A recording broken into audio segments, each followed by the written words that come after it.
Assalamualaikum warahmatullahi wabarakatuh. Alhamdulillahirabbil alamin.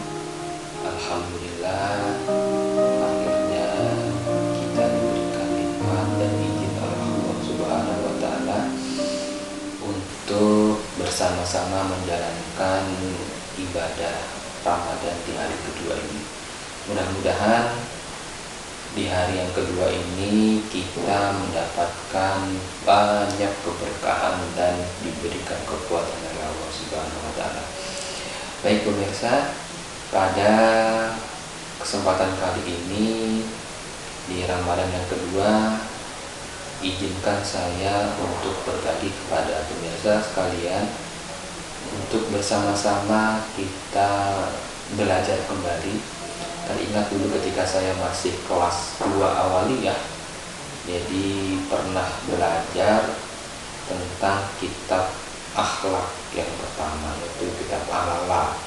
Jadi ini adalah kitab kuno yang sangat wajib dulu kita pelajari sebelum kita masuk ke pelajaran-pelajaran yang lain, karena di kitab ini sangat lugas sekali, kemudian pembawaannya menggunakan syair atau nazom.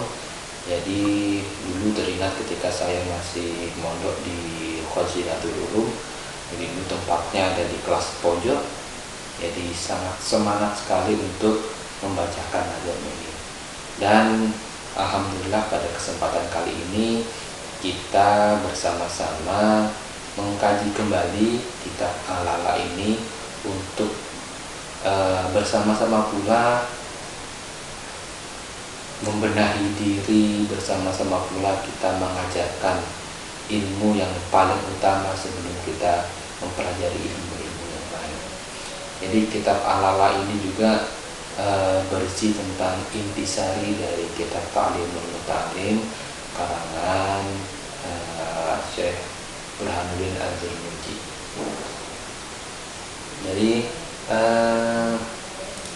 kitab Al-Lala ini berbahasa Arab dan bahasa Pegon atau bahasa Jawa.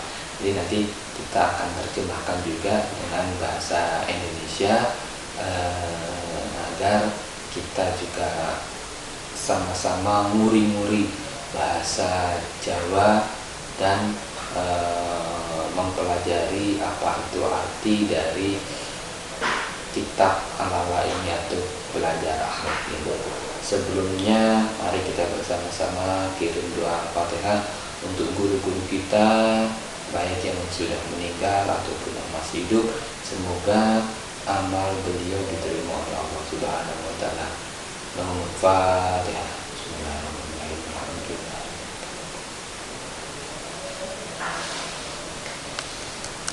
Bismillahirrahmanirrahim.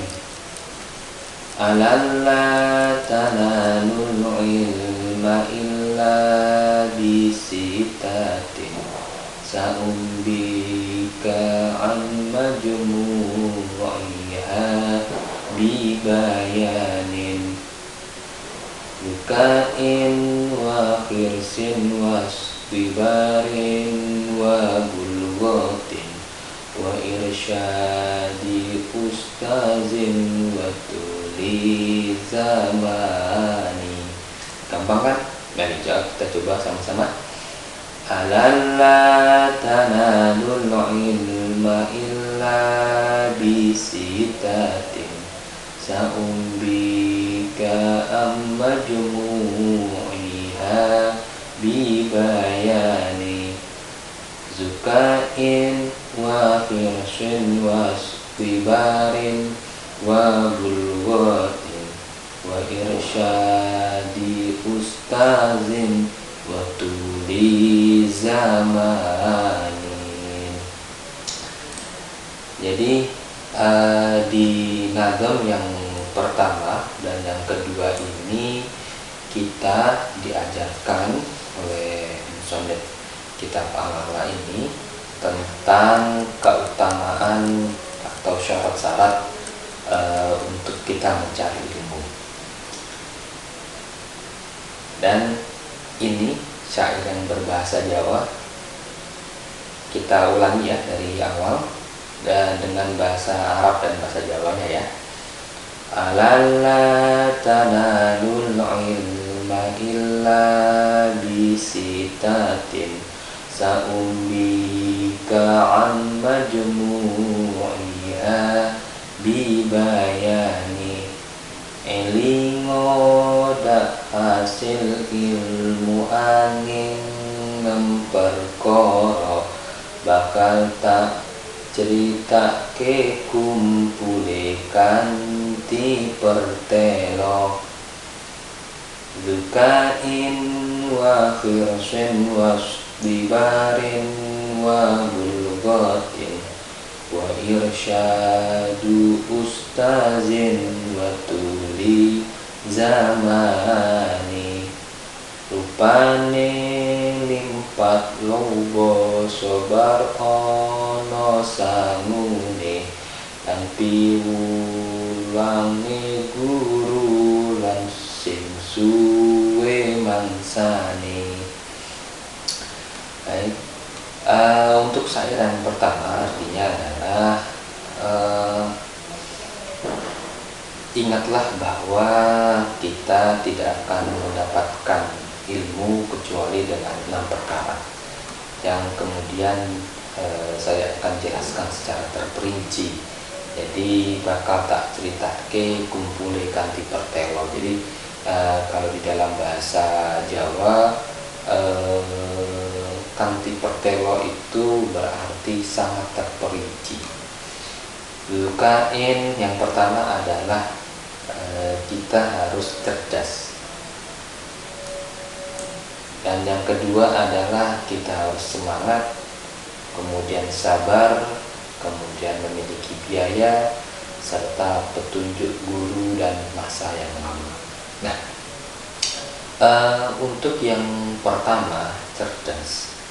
Jadi syarat wajib kita untuk menuntut ilmu yang waktu kita dituntut untuk cerdas, pintar, tangkepan. Kalau bahasa Jawa itu raul-raulu ya. Jadi menerima, jadi fungsinya kita memiliki salah satu karunia cerdas. Kecerdasan oleh Allah Subhanahu wa taala adalah gampang untuk menerima ilmu-ilmu yang akan diberikan oleh guru-guru kita. Yang kedua adalah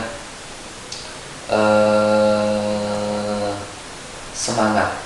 Jadi kita harus semangat. Jadi ketika kita belajar ya kita harus semangat. Jadi tidak, makanya ketika kita di pesantren, apalagi dulu ketika kami di pesantren salaf, pesantren kuno, kami dianjurkan bahkan hampir-hampir diwajibkan untuk tirakat supaya kita bisa melawan hawa nafsu.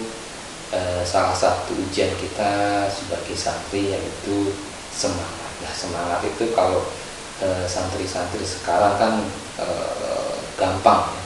Jadi kalau dulu saya masih ingat ketika harus makan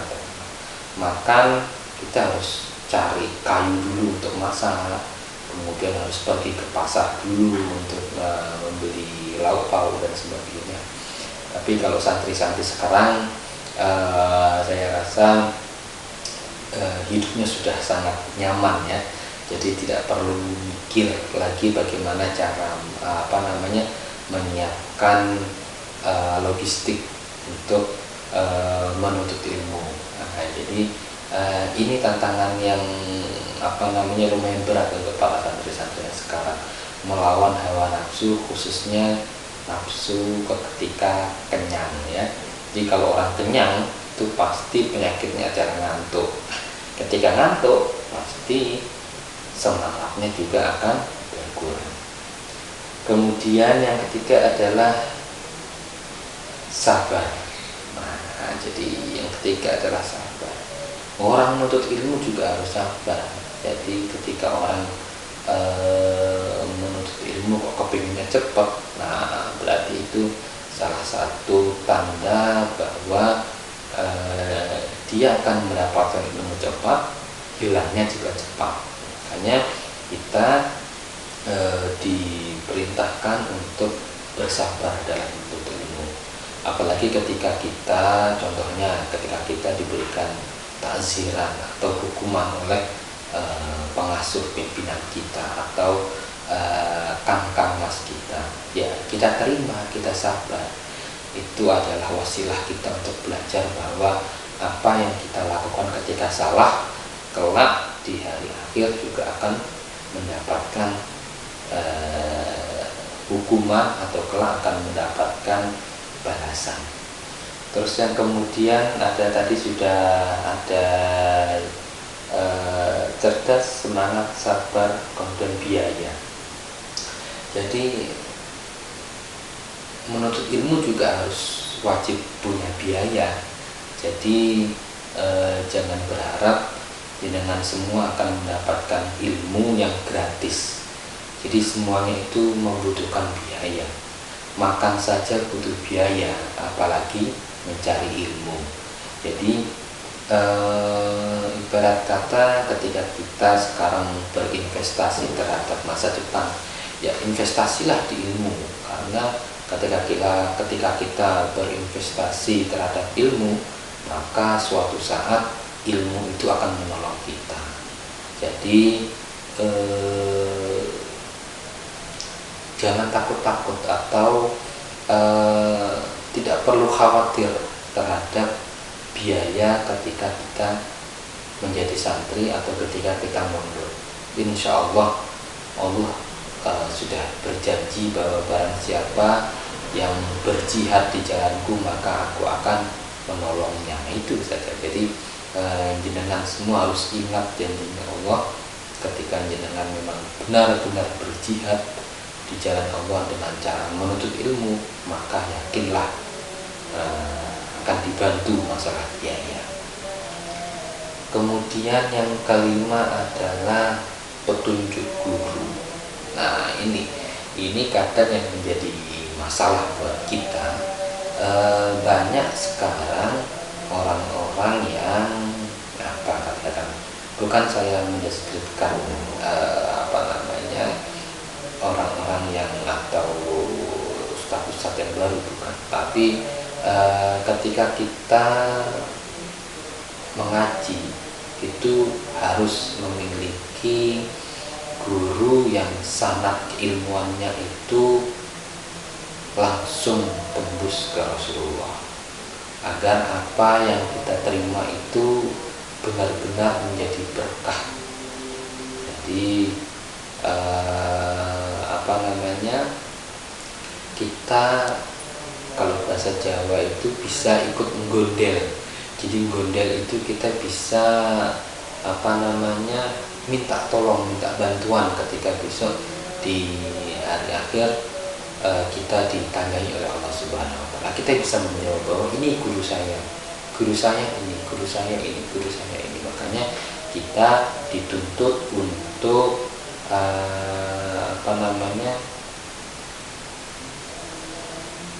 mencari guru yang sanad keilmuannya itu jelas, begitu, agar mendapatkan petunjuk mana ilmu yang benar-benar baik untuk kita amalkan, mana ilmu yang benar-benar sesuai dengan ajarannya Allah dan Rasulnya. Yang kedua adalah watuli zamani, panjang waktunya. Jadi teringat lagi ketika saya dulu dikirim oleh orang tua saya untuk ngantri. Dulu anak-anak seusia saya seharusnya itu sedang asik-asiknya bermain, tapi Allah Subhanahu wa Ta'ala mungkin memiliki cerita yang lain, bahwa ketika saya masih berusia 11 tahun saya dikirim oleh orang tua saya untuk nyantri di pondok pesantren yang saya juga belum tahu sebenarnya itu pondok pesantrennya seperti apa, tempatnya di mana. Tapi alhamdulillah ketika saya yakin bahwa saya berada di jalan yang benar, kemudian saya sedang meyakinkan diri untuk berjihad di jalan Allah, dan saya juga akan ditolong oleh Allah Subhanahu wa Ta'ala. Nah, itulah dua nazom atau dua syair yang dua syair yang kita bahas kali ini. Selanjutnya kita akan bahas syair 3 dan 4 atau nazom 3 dan 4 di pertemuan selanjutnya. Jadi mudah-mudahan kita diberikan umur panjang oleh Allah Subhanahu wa Ta'ala dan dipertemukan kembali dengan Ramadan besok atau Ramadan yang akan datang. Semoga usia kita memang diberikan usia yang berkah, manfaat dan barokah. Demikian dari saya. Apabila ada kata-kata yang salah atau apabila ada kalimat-kalimat yang keliru yang belum pas, mohon dikoreksi, mohon berikan komentar di kolom komentar. Dan saya sangat terima kasih jika jenengan semua atau para pemirsa membantu untuk mensubscribe channel ini agar kita bisa sama-sama memberikan manfaat untuk sesama. Dari saya, wallahul muwaffiq ila aqwamit thoriq. Wassalamualaikum warahmatullahi wabarakatuh.